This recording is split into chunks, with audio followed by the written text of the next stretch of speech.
Joshua 10. Adonizedek, king of Jerusalem, heard that Joshua had captured and completely destroyed Ai and killed its king, just as he had destroyed the town of Jericho and killed its king. He also learned that the Gibeonites had made peace with Israel and were now their allies.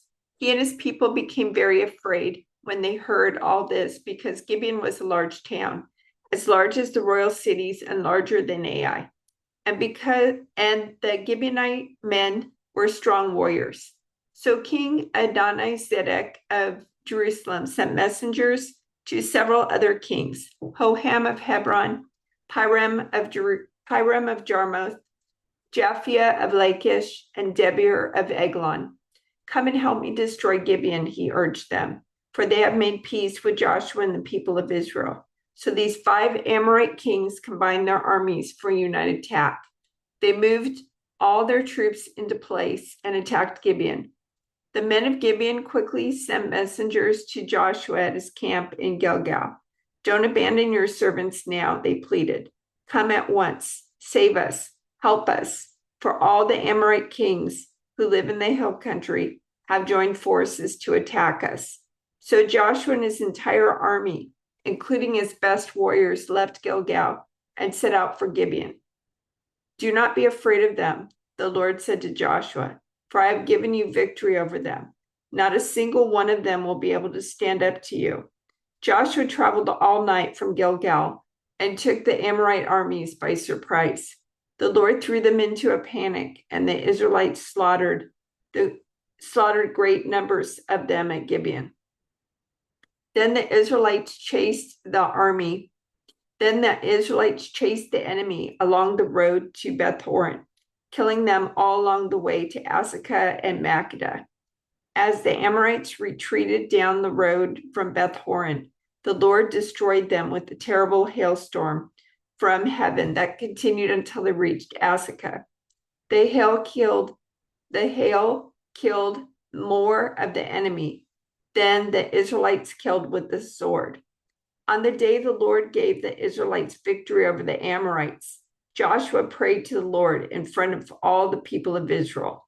He said, "Let the sun stand still over Gibeon and the moon over the valley of Ahijalon." So the sun stood still and the moon stayed in place until the nation of Israel had defeated its enemies. Is this event not recorded in the book of Jasher? The sun stayed in the middle of the sky, and it did not set as on a normal day. There has never been a day like this one before or since, when the Lord answered such a prayer. Surely the Lord fought for Israel that day. Then Joshua and the Israelite army returned to their camp at Gilgal. During the battle, the 5 kings escaped and hid in a cave at Makkedah. When Joshua heard that they had been found, he issued this command: cover the opening of the cave with large rocks and place guards at the entrance to keep the kings inside. The rest of you continue chasing the enemy and cut them down from the rear. Don't give them a chance to get back to their towns, for the Lord your God has given you victory over them. So Joshua and the Israelite army continued the slaughter and completely crushed the enemy. They totally wiped out the 5 armies, except for a tiny remnant that managed to reach their fortified towns. Then the Israelites returned safely to Joshua in the camp at Makkedah. After that, no one dared to speak even a word against Israel. Then Joshua said, "Remove the rocks covering the opening of the cave and bring the 5 kings to me." So they brought the 5 kings out of the cave, the kings of Jerusalem, Hebron, Jarmuth, Lachish, and Eglon. When they brought them out, Joshua told the commanders of his army, "Come and put your feet on the kings' necks." And they did as they were told. "Don't ever be afraid or discouraged," Joshua told his men. "Be strong and courageous, for the Lord is going to do this to all of your enemies." Then Joshua killed each of the 5 kings and impaled them on 5 sharpened poles, where they hung until evening. As the sun was going down, Joshua gave instructions for the bodies of the kings to be taken down from the poles and thrown into the cave where they had been hiding. Then they covered the opening of the cave with a pile of large rocks, which remains to this very day. That same day, Joshua captured and destroyed the town of Makkedah. He killed everyone in it, including the king, leaving no survivors. He destroyed them all, and he killed the king of Makkedah as he had killed the king of Jericho. Then Joshua and the Israelites went to Libnah and attacked it. There too, the Lord gave them the town and its king. He killed everyone in it, leaving no survivors. Then Joshua killed the king of Libnah, as he had killed the king of Jericho. From Libnah, Joshua and the Israelites went to Lachish and attacked it. Here again, the Lord gave them Lachish. Joshua took it on the second day and killed everyone in it, just as he had done at Libnah.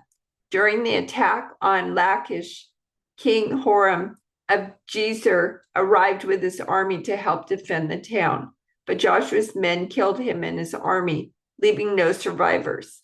Then Joshua and the Israelite army went on to Eglon and attacked it. They captured it that day and killed everyone in it.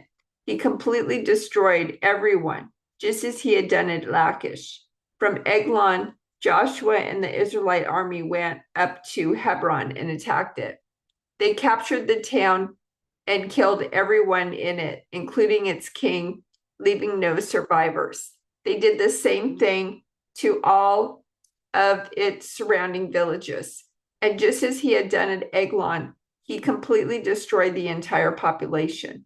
Then Joshua and the Israelites turned back and attacked Debir. He captured the town, its king, and all of its surrounding villages. He completely destroyed everyone in it, leaving no survivors. He did to Debir and its king just what he had done to Hebron and to Libnah and its king. So Joshua conquered the whole region, the kings and people of the hill country, the Negev, the western foothills, and the mountain slopes. He completely destroyed everyone in the land, leaving no survivors, just as the Lord, the God of Israel, had commanded. Joshua slaughtered them from Kadesh Barnea to Gaza, and from the region around the town of Goshen up to Gibeon. Joshua conquered all these kings and their land in a single campaign, for the Lord, the God of Israel, was fighting for his people.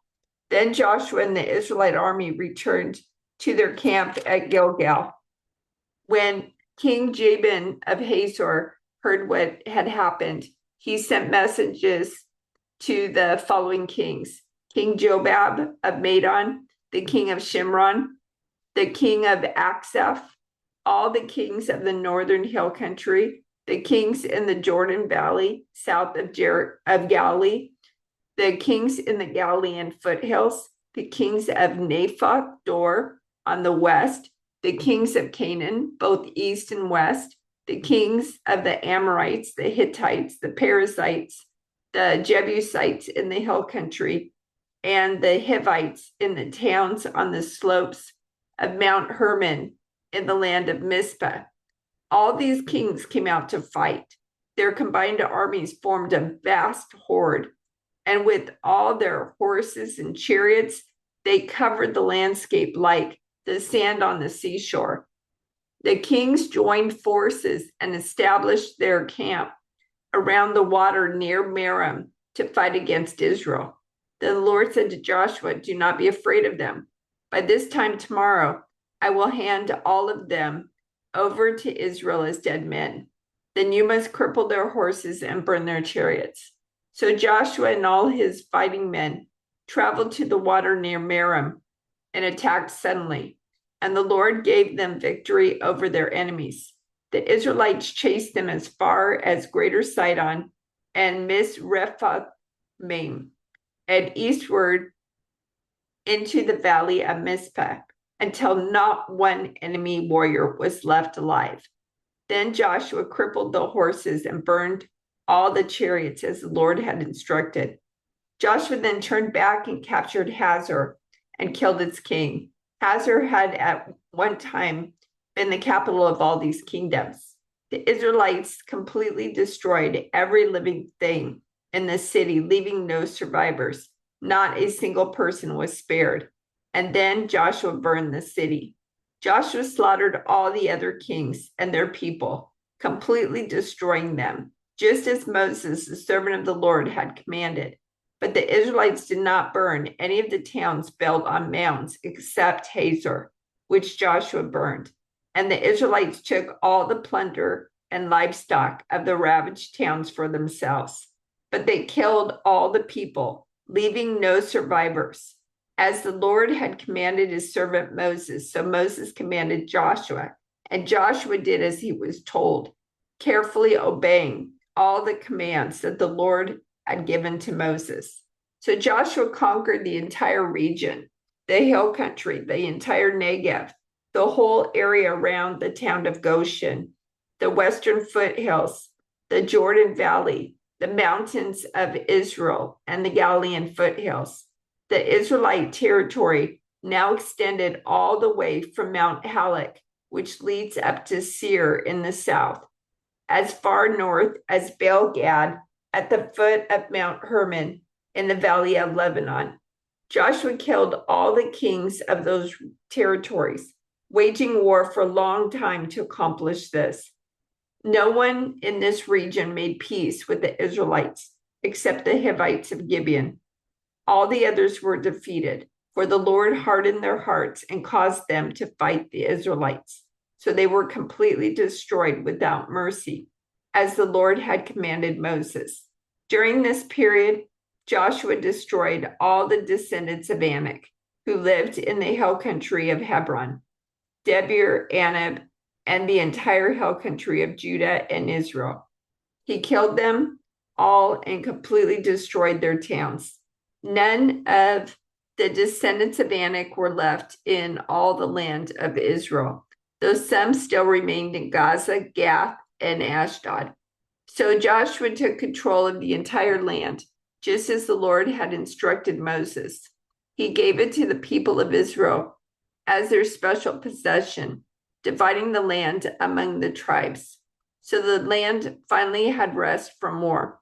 These are the kings east of the Jordan River who had been killed by the Israelites and whose land was taken.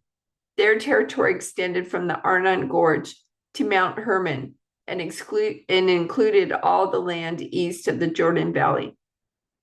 King Sihon of the Amorites, who lived in Heshbon, was defeated. His kingdom included Aroer on the edge of the Arnon Gorge and extended from the middle of the Arnon Gorge to the Jabbok River, which serves as a border for the Ammonites. This territory included the southern half of the territory of Gilead. Sihon also controlled the Jordan Valley and the regions to the east, from as far north as the Sea of Galilee to as far south as the Dead Sea, including the road to Beth Jeshimoth and southward to the slopes of Pisgah. King Og of Bashan, the last of the Rephites, lived at Ashtaroth and Edrei. He ruled a territory stretching from Mount Hermon to Salecah in the north, and to all of Bashan in the east, and westward to the borders of the kingdoms of Gershur and Makkah. This territory included the northern half of Gilead, as far as the boundary of King Sihon of Heshbon. Moses, the servant of the Lord, and the Israelites had destroyed the people of King Sihon and King Og, and Moses gave their land as a possession to the tribes of Reuben, Gad, and the half-tribe of Manasseh.